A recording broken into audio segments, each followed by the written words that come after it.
Hello, my name is Vern Ossaby, and I just wanted to say a few things about what it was like to go to Uganda with Skylar and Rylan and the other GOD uh, people.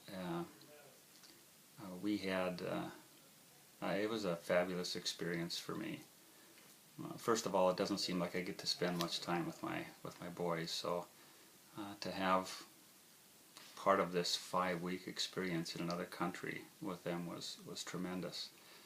Getting a chance to see how they perform what's important to them, how they prepare for things, and uh, just to be with them on a daily basis was really neat.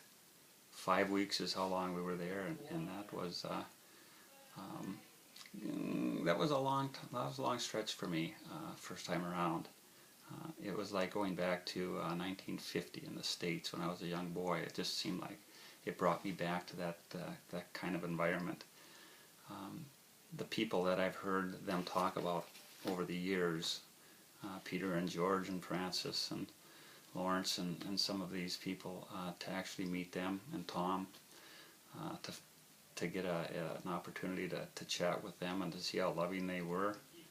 Some of the families that took us in, where we would stay with them and sleep on their cement floors, were so gracious and hospitable. It was amazing to come in after a long day and watch them work so hard preparing meals for us, and then sharing time with them, telling stories about what it was like growing up in the United States, and then listening to them tell us about what it was like, some of the hardships or things that they might have gone through. One morning I was sleeping on my belly, and my feet were on the cement floor. It was hot, and there were some mosquitoes earlier, and so I was trying to stay as covered up as I could, but my feet were on the cement floor. I realized that, and all of a sudden I realized somebody was picking my feet up, and I'm thinking I must have them in the way for the doorway or that, and they set them down on a pillow again. So that was just something they didn't want. The old man, I was called the Mzee, over there because I was the old man of the bunch, and so I had some special treatment, so it made it special nice. But I don't even know who did that. It was at George's place. It had everything from we caught grasshoppers in the morning sometimes, fried them up and ate them that night or ate them that day. We had the opportunity to put a solar system on Francis's house. We fixed rain barrels at Lawrence's house so that he could collect and maintain and retain that water that was so critical to them. Seeing the countryside, being able to spend the time walking with Skylar from one place to the next, either researching or trying to get information on costs. We were able to share some real quality time. Going to the Nakasangala prison, where we were each able to introduce ourselves and say a greeting. I got to hear Skylar minister music to them. Several hundred prisoners there. Rylan, we went there 3 times. Rylan preached one of the times and gave the message to them. It was a thrill to my heart to be able to see the kids giving of themselves for this, in this situation.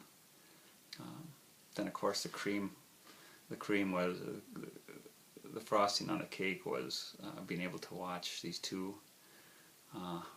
white boys, blondies, at the prison, inside the compound, playing soccer with all of the African boys, either with them or against them.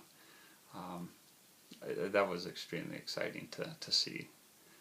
It was uplifting for all of the prisoners to be able to be a part of that and to watch that, and and to come together, give them a highlight for their day, and to meet some of the prison ladies that were there, the people, some of the ladies that were in prison, to hear their heart-wrenching stories and to be able to see how exciting it was for them to get a small bag of toiletries and things that would just maybe make their life just a little bit better. They were just overjoyed, and the prison guards couldn't believe what had been given. And then we were able to spend a little time in prayer with each one of them, and that was very touching. There were people in prison there that were as old as my mom's, 90 some years old, and I just couldn't fathom, that being a situation, condition for my mother to be in, or that. But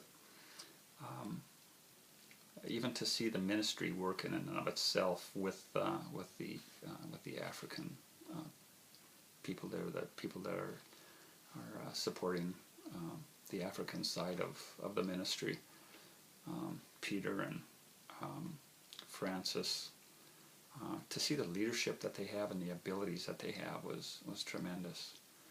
And to see now, as of late, the building, to watch how hard the kids worked over there trying to build these blocks and bricks and doing it. And we had 7,000 of them, I think, or 8,000 made before we left. And they've completed that building, at least the structure of the building at this point. It's phenomenal. I thank God that I was able to share this time and give a little of myself, and stand shoulder to shoulder with Skylar and Rylan and Cameron and the others that were there, and even to see the blessings that happened